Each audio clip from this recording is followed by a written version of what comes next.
Autocrítica excessiva, necessidade constante de aprovação, uma evitação sistemática de desafios, uma comparação excessiva com os outros, ter dificuldade de aceitar elogios, perfeccionismo, uma sensibilidade muito grande a críticas, ser negligente com a própria saúde, ter padrões de relacionamento disfuncionais podem ser sinais de baixa autoestima.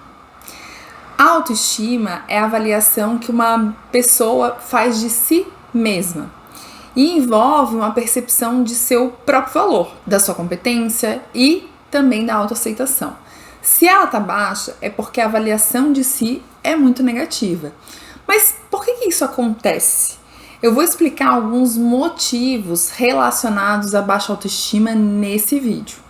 Vem comigo! Eu sou a Thaís Torquato, psicóloga, terapeuta cognitivo-comportamental, e esse é o Me Ajuda Psi, o meu canal que nasceu com a missão de te ajudar a viver o seu melhor emocionalmente.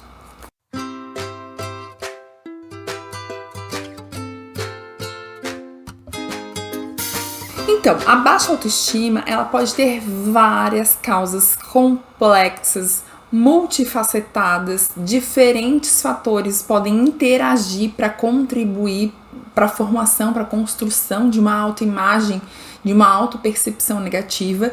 E eu trouxe aqui alguns motivos comuns que podem levar a pessoa a desenvolver uma baixa autoestima. Agora, né, não quer dizer que, isso é bem importante ficar claro, não quer dizer que você teve essas experiências ou você teve esses fatores na sua vida e que você vá ter baixa autoestima. Essas são as mais comuns, mas como eu falei no começo, tem muitas vezes interação com outros fatores, então é para você ter uma ideia, mas entenda que isso aqui não é uma sentença, né? Nada é assim tão simples quando a gente fala na questão psicológica de causa e efeito, certo? Então, alguns fatores são experiências infantis negativas, traumas, abusos, negligências na infância podem influenciar negativamente a autoimagem, a autoestima. Aqui é importante fazer um parênteses e explicar o que é um trauma para terapia cognitivo-comportamental. Um trauma é um episódio concreto ou ameaça de morte, lesão grave ou violência sexual que tenha sido vivenciado das seguintes formas: seja diretamente pela pessoa, ou ela testemunhou esse evento ocorrendo com outras pessoas, ou ainda saber que isso ocorreu com alguém próximo, ou também ser exposta repetidamente ou de forma extrema a detalhes aversivos, aliás, deste evento traumático. E por que eu tô trazendo isso? Porque existem muitos eventos estressores na vida, como o divórcio dos pais, por exemplo, que pode ser muito negativo para a criança, mas não necessariamente significa trauma na TCC. Mas, como eu falei, nesse item entram outras questões de negligências, de fatores estressantes da infância, que podem contribuir com uma percepção negativa de si, principalmente com uma ideia de que a pessoa não é amada, que não tem valor, que ela é inadequada, entre outras questões. O segundo fator são as mensagens negativas também na infância. Já deu para entender que a infância é bem importante, né? Então, comentários críticos, comparações constantes de forma negativa com os outros. Isso acontece muito, né? As comparações, principalmente quando se tem irmãos ou quando se tem primos próximos. Ah, fulano é mais inteligente, é mais isso, é mais aquilo que você. Ou outras mensagens que desvalorizam a criança podem ter um impacto duradouro. Outro fator são os modelos parentais negativos. Então, a observação de modelos parentais negativos, como pais muito críticos ou muito autocríticos, também pode influenciar na forma como a pessoa se vê. Outro fator são os fracassos ou rejeições repetidas. Então, experiências frequentes de fracasso, de rejeição social ou de falhas podem minar a confiança em si mesmo. Frequentes, tá? O quinto fator são as pressões socioculturais. Então, existem aí as expectativas sociais, culturais irrealistas, muitas vezes, na maioria das vezes, digamos assim, né? Em relação à aparência, em relação a como a gente, então, deve ser, né? Deve parecer, em relação ao que é sucesso, o que são as realizações. E muitas vezes estão ligados a padrões inatingíveis, irreais. E todo esse processamento, né, dessas comparações acabam fazendo a gente muitas vezes se perceber de uma forma negativa. Sexto fator, bullying e assédio. Então, ser vítima de bullying, seja na escola, ou mais velho lá no trabalho, ou em outros ambientes, também pode impactar significativamente a autoestima.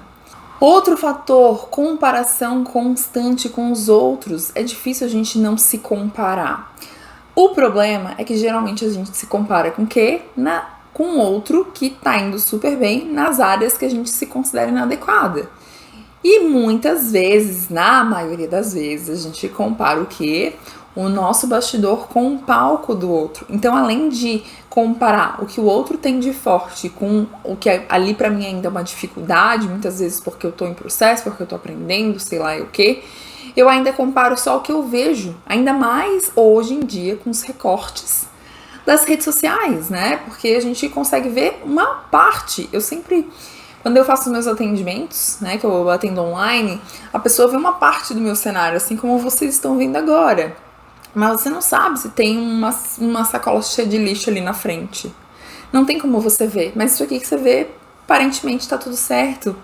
Então, a gente tem que tomar muito cuidado e se perguntar muito, assim, eu tô me comparando a partir do quê? O oitavo fator, problemas de saúde mental. Então, algumas condições como depressão, transtornos de ansiedade, transtornos alimentares, eles sim vão também desempenhar papel significativo na baixa autoestima. E é difícil até de dizer, né, o que vem primeiro. A baixa autoestima influencia que esses transtornos de humor ou transtornos alimentares, enfim, sejam desencadeados, ou é o contrário. Então é um pouco difícil a gente diferenciar, mas com certeza aí, quando a gente fala de uma depressão, de um transtorno de ansiedade, dificilmente a pessoa vai ter uma visão positiva de si. O nono fator são fatores genéticos e biológicos. Algumas pesquisas sugerem que fatores genéticos e biológicos podem influenciar na predisposição que uma pessoa tem a ter baixa autoestima, de se perceber de uma forma negativa. E décimo, mídias sociais, comparação online. Eu já tinha falado um pouquinho da comparação, né? Mas a gente precisei colocar um tópico específico para falar das mídias sociais, porque apesar de serem muito positivas em alguns aspectos, a gente acaba lidando com muita informação, né? Então, antigamente, quando a gente não tinha acesso a tanta rede social, você se comparava com seu vizinho. Só que se o seu vizinho era seu vizinho, é porque ele tinha mais ou menos ali a mesma condição que a sua. Agora eu consigo ver o que qualquer pessoa está fazendo em qualquer lugar do mundo. Isso acaba tendo um peso ainda muito maior, porque eu tenho contato com realidades muito diferentes da minha. Faz sentido? E aí também a gente tem que pensar que esse constante bombardeio que a gente sofre de imagens idealizadas vão aumentar aí a nossa sensação de inadequação. Então, é muito importante reconhecer que esses fatores podem interagir de maneiras complexas, como eu falei antes, que a baixa autoestima geralmente vai resultar de uma combinação de vários elementos. Alguns elementos a gente tem mais controle, influência, e outros menos, principalmente aqueles que são relacionados à nossa infância, à forma como a gente foi criado, aos nossos modelos parentais, aos cuidados que a gente recebeu. Porém, ainda assim é possível reconstruir a sua autoestima, é possível fortalecer a sua autoestima, tornar uma autoestima positiva, saudável, e o tratamento muitas vezes ele vai envolver sim terapia cognitivo-comportamental, para te ajudar a reconhecer e modificar esses padrões de pensamento negativos, essas vivências, né, e as consequências delas, e também padrões de comportamento que são negativos e que acabam influenciando na baixa autoestima. Mas existem também, além da terapia, claro, outros recursos. E se você quer saber que outros recursos que podem também te ajudar, além da terapia, comenta aqui, que vai ser o tema, né, do próximo vídeo. Eu vou trazer para vocês aí alguns recursos que você pode começar a utilizar na sua vida. Então, com esse vídeo, eu espero ter te ajudado a refletir sobre as questões que podem ter te influenciado na construção da sua autoestima. Como eu falei, aqui a ideia não é dizer que foi isso, a causa e efeito, mas para você pensar, né, que coisas aconteceram na minha vida, que coisas que eu vivenciei, ou que até ao que estou me expondo, né, quando a gente fica lá muito tempo no Instagram, olhando a vida de gente que, sei lá, não tem nada a ver comigo, o que eu estou fazendo que também influencia nessa baixa autoestima, numa percepção negativa de mim. Então, trazer para a consciência é muito importante para que a gente possa agir de fato, né? Então, tem coisas que a gente não vai poder mudar, mas a gente pode aprender a lidar, e tem outras coisas que sim, a gente vai poder mudar. E é nisso que eu quis trazer para você refletir se fez sentido.